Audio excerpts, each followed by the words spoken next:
Seven.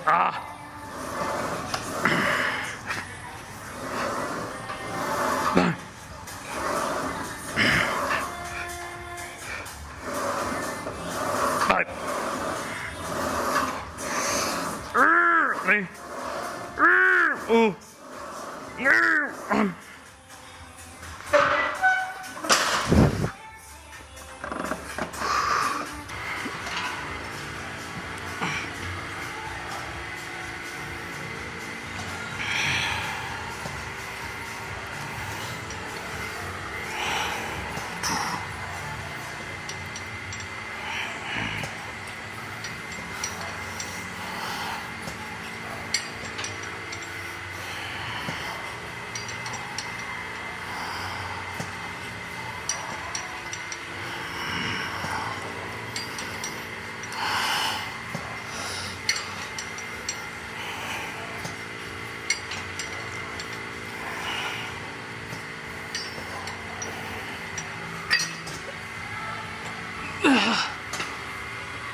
What's up guys? JM here. Welcome sa iyong spiritual fitness journey. You and I, we have to update each other.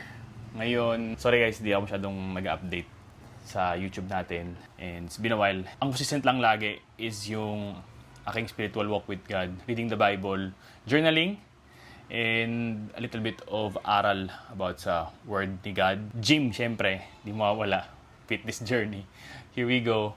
Consistency sa workouts, sa meals, and sa clients. Tapos, added lang siguro attach on sa aking hair growth journey. Nakita niyo ba yung makit yung hairline natin. Pero, hopefully makita niyo, may tumutubong mga maliliit na baby hairs dyan. Yan, a little bit of update lang sa mga bagay. Punta mo tayo sa spiritual fitness journey. Kanina, nagkaroon ako ng a little bit of realization sa Word ni God and sa preaching a while ago. All throughout the Bible reading, di ko masyado napag-aaralan yung part ng Holy Spirit. Usually kasi, ang nababasa ko Old Testament, marami si God. Tapos si Jesus, syempre sa New Testament. Pero a little bit lang yung pag-focus for me ng Holy Spirit. And ngayon ay Pentecostal Sunday. So, yun yung diniscuss kanina nung pastor. And it hit me kasi yung pastor na nag-preach kanina, nagdala siya ng electric pan na hindi nakasaksak.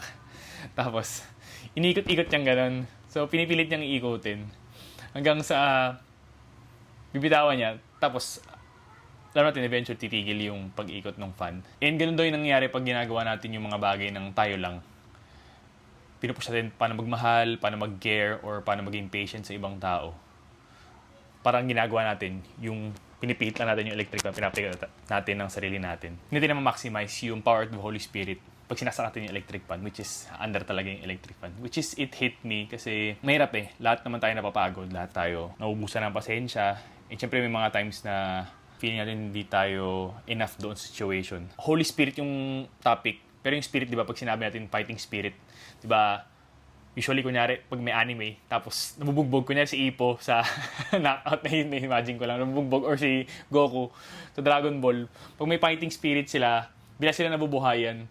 And ganoon din siguro sa spirit, pero na-maximize naman rin yung Holy Spirit. In a way that divine eh, may forever dun sa strength coming from the Holy Spirit. Hindi siya nahubos, and hindi siya nag-falter. Narealize ko lang kasi, may mga bagay tayo na ginagawa natin ng sarili lang natin na, akin to, strength ko to. And, hindi natin alam na, in the future, umiikot nga yung journey natin, umaanda rin journey natin. Pero, as the time goes on, titigil din siya kasi wala talaga, hindi siya nakasaksak dun sa power source. Ang application nun kanina, sinabi kung paano ba natin ma-receive yung Holy Spirit na mag-drive us sa mga gusto natin gawin sa buhay. Like, yun, loving better, caring more, building up others. Ang sabi daw dun, Day of Pentecost daw, pinahula sa amin kung ano yung ginagawa ng mga disciples before dumating yung Holy Spirit sa kanila. And iba ba nagpipray, iba ba nagbabasa ng Bible, iba ba ay nagkukwentuhan, iba ba ay kumakanta. Hindi daw. Ang ginagawa lang daw ng mga disciple ay nakaupo. It hit me, hindi ko kailangan paghirapan. Pero, ang application is to seek and to ask. Yun lang. You just have to be there. Seek. Hanapin mo lang and ask. Yung Holy Spirit is something na ni-receive every day. Yun yung encourage sa amin na dapat ni-receive siya every day kasi minsan nakakalimutan natin eh. Pagka every morning pagising natin, we go about our day. Pero, anong nangyayari? Kaya natin yung buong week. Kaya natin buong all throughout the months. Pero, it will come at time makaka-drain din. And, it's kind of comforting now kahit we're grinding na get our power source sa Holy Spirit. Yun lang. Yun lang yung update ko a while sa preaching kanina, which is nakaka-inspire si Pastor. Another thing which stretches me, to be honest, a little bit ng hapyaw lang. Siguro dun sa dating. So, it's tough eh. For me, it's a different thing eh. Kasi hindi ako nakapag-date from almost all my 20s. And parang ngayon ko lang siya kinukuha yung groove. Parang ano eh. Alam mo yung marunong ka naman, paano ba i-explain na mas... ganito. Parang pag sinabi yung skill ng paggigitara, and sinabi, kunyari, in a perfect world na need mo maggitara for how long? Ang nangyari lang sa akin is, naggitara lang ako ng basic, siguro mga 4 days straight, ganun. Tapos, pinabayaan ko na, sinet aside ko na siya. All throughout. After that, syempre, pag kinuha mo yung gitara, parang kung ano yung skill mo noon, nung 4 days mong ginamit, yun lang yung magagamit mo. After 10 years or 20 years, after so long, yun lang yung mga gamit mo. And dating is something na hindi ko kasi winwork on nung 20s ako. So, ngayon ko lang siya, parang kinukuha yung pacing, kinukuha yung groove. And it's different eh, kasi it involves emotion. And all throughout the years, medyo wala akong... May emotion ako, pero hindi siya... May emotion eh, di ba? May emotion. Tapos, sad, happy, lonely, ganyan. Pero may isang barrier pa yun eh, na ito ka talaga. So, matibay yung second layer ko ng emotion. I can be hurt, ganyan, pero I cannot be hurt. So, you can hurt me, but I can't be hurt. So, pwede mo akong saktan, in a way, pero may barrier na di talaga natatouch sa akin. Which is natatouch ng dating. iba yung hit niya. Kasi si future eh. Siyempre, to be honest, kailangan natin mag-invest ng time. Kasi ang goal is to get married. And marriage yung goal. So, kailangan, I think, medyo pacing pa rin in a way, pero merong sincerity about it. Kasi it's your future eh. Hindi mo pwedeng baliwalain. And maganda na sa set na yung foundations ngayon. Malaman na yung nakikilala mo na yung tao. Makikilala mo rin yung sarili mo. May mga aspects ka ba sa life mo na medyo insecure ka pa?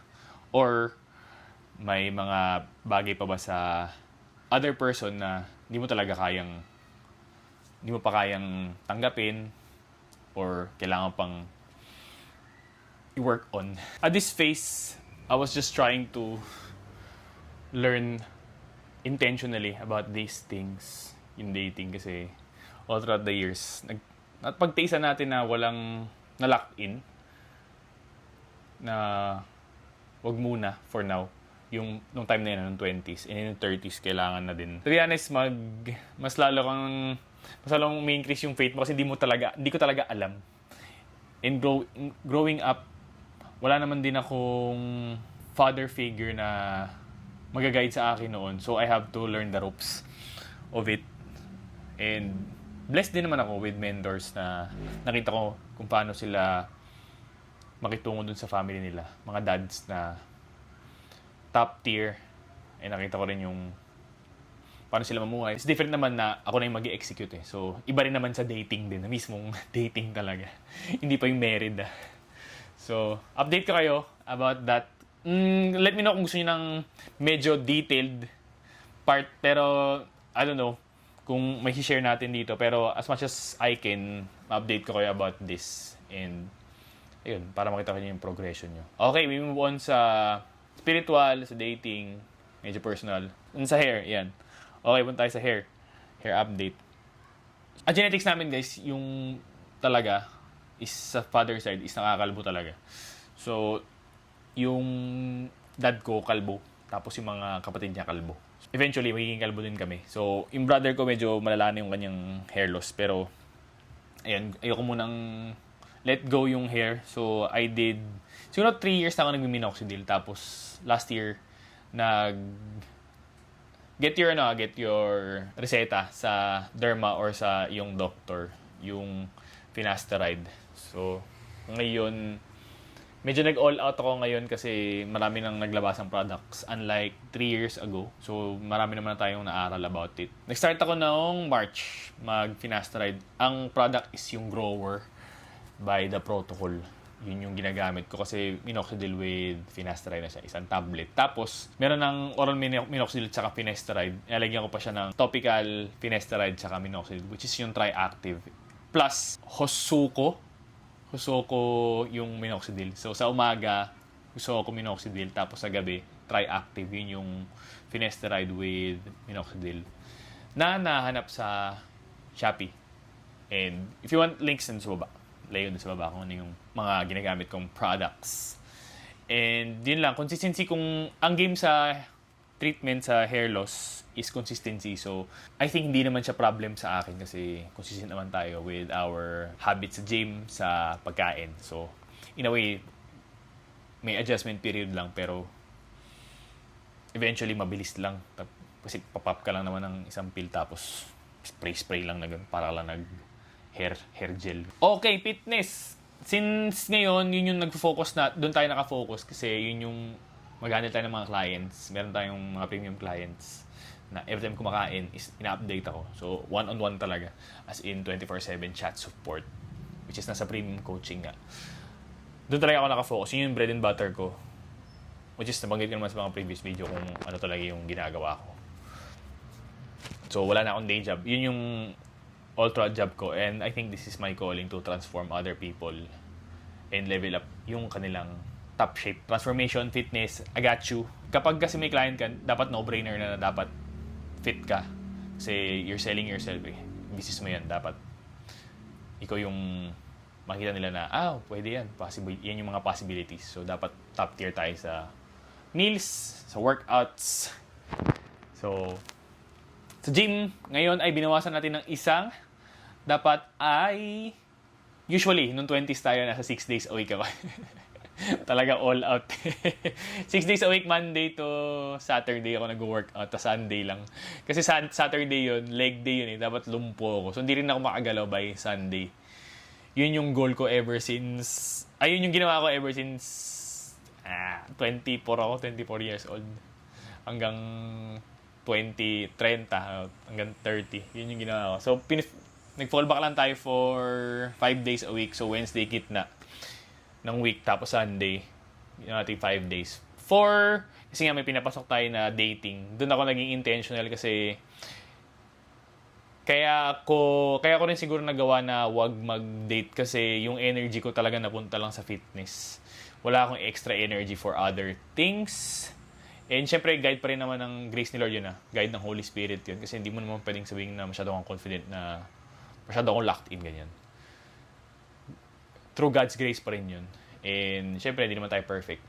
Maraming tayong mistakes from our 20s. Pero in general, or the major part of it, is staying locked in sa fitness. Tsaka sa work, kasi may day job ako nun. So, sinabay ko. Tapos sa social life, medyo wala.